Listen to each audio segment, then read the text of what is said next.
Hello everyone, বিতিশার রান্নাঘরে সবাইকে স্বাগত। আজ আমি আপনাদের সাথে যে রেসিপিটি শেয়ার করতে চলেছি সেটি হলো গরমের দিনে আলু কাঁকরোল দিয়ে রুই মাছের হালকা ঝোল। তার জন্যে প্রথমে মাছগুলোকে ভালোভাবে কেটে ধুয়ে পরিষ্কার করে লবণ হলুদ মাখিয়ে নিয়েছি।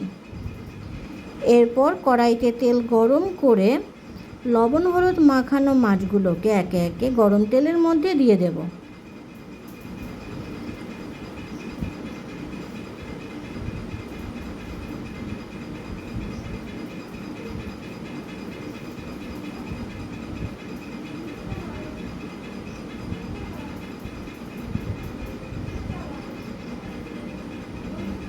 মাছগুলোকে ভালোভাবে ভাজা করব। এক পিঠ ভালোভাবে ভাজা হয়ে গেলে আরেক পিঠ ভালোভাবে ভেজে নেব।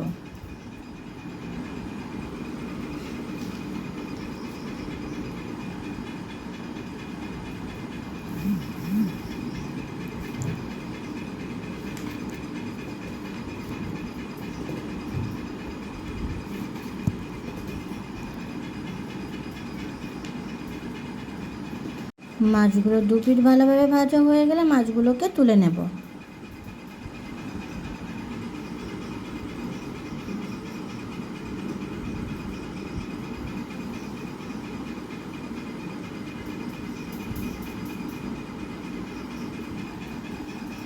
এদিকে আমরা কাঁকরোল আর আলুটা কেটে রেখে দিয়েছি। এরপর গরম তেলের মধ্যে দিয়ে দেব 5 ফোড়ন আর শুকনো লঙ্কা। ফোড়ন ভাজার গন্ধ বেরিয়ে গেলে দিয়ে দেব কেটে রাখা কাঁকরোলগুলোকে।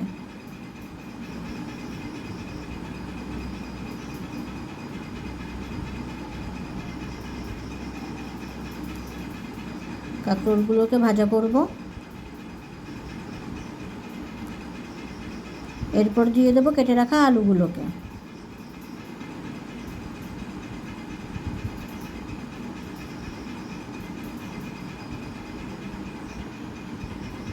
ভালোভাবে নাড়াচাড়া করে নেব আর ভাজা করব।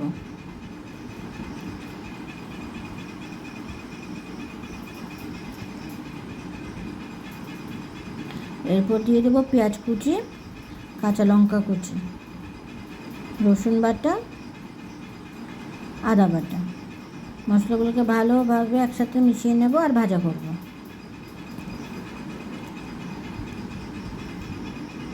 দিয়ে দেব টমেটো কুচি, টমেটোগুলোকেও ভাজা করব।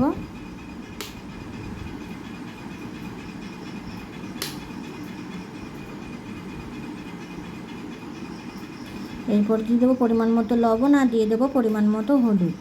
দিয়ে দেবো জিরে গুঁড়ো, গোলমরিচ গুঁড়ো, শুকনো লঙ্কার গুঁড়ো।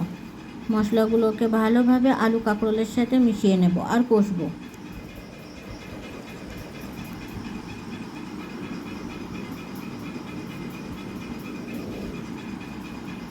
মশলাগুলো ভালোভাবে কষা হয়ে গেছে। এরপর দিয়ে দেবো পরিমাণ মতো জল দিয়ে নাড়াচাড়া করে নেব। এরপর ঢেকে কিছু সময়ের জন্য ফুটতে রেখে দেব। ঝোলটা ভালোভাবে ফুটে উঠেছে।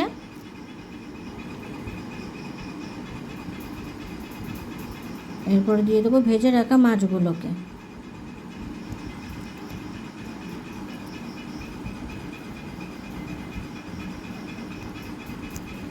মাছগুলো দেওয়ার পরে ঝোলটাকে নাড়াচাড়া করে নেব।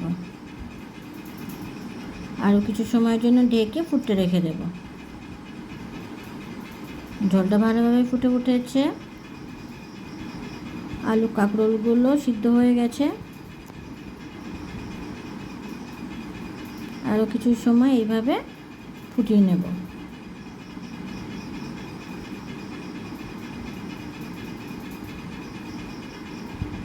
তৈরি হয়ে গেছে আমাদের আলু কাঁকরোল দিয়ে রুই মাছের হালকা ঝোল। ভিডিওটি কেমন হয়েছে অবশ্যই কমেন্ট করে জানাবেন।